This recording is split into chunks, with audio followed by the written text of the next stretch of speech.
যখনই এই গোবরে পোকাটাকে হরিনাম শোনালাম তখনই তার কি হলো? তখনই সে মারা গেল। আচ্ছা, তুমি ভয় পেও না, তুমি আবার দেখো ওই যে দূরে একটি গোবৎস দেখা যাচ্ছে, তুমি ওর কাছে যাও, গিয়ে ওকে হরিনাম শোনাও। যথাজ্ঞা প্রভু। তথাস্তু। শ্রীমন্নারায়ণ নারায়ণ হরি হরি, শ্রীমন্নারায়ণ নারায়ণ হরি হরি। এই তো গোবৎসটি, বলো তো হরে কৃষ্ণ কৃষ্ণ কৃষ্ণ হরে হরে, হরে রাম রাম রাম হরে হরে।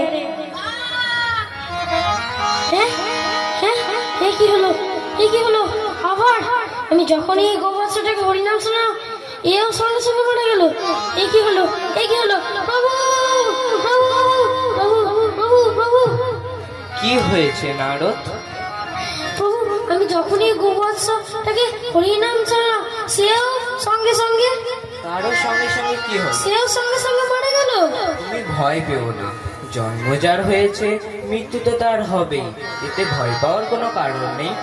আচ্ছা, তুমি দেখো, তুমি এই দেশে রাজার কাছে যাও, গিয়ে ওখানে একটি রাজপুত্র হয়েছে, তুমি তাকে গিয়ে হরিনাম শোনাও, তারপর কি হয় এসে আমাকে জানো। কিন্তু প্রভু, রাজবাড়িতে কিছু হয়ে গেলে তো আমার প্রভু শুলে চড়াবে। তুমি ভয় পেও না, আমি তোমার সাথে আছি। ঠিক আছে, আমি যাচ্ছি প্রভু, কিন্তু আমার একটু দেখবেন।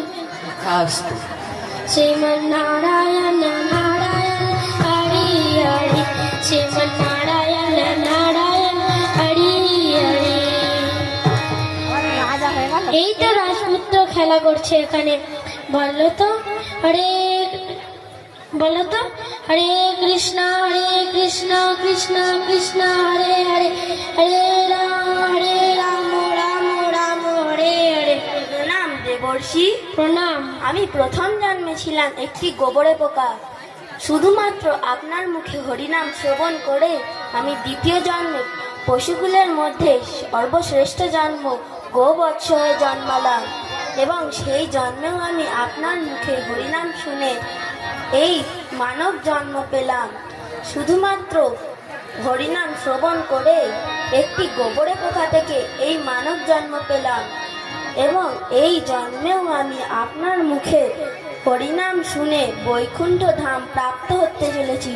হরে কৃষ্ণ কৃষ্ণ কৃষ্ণ হরে হরে, হরে রাম রাম রাম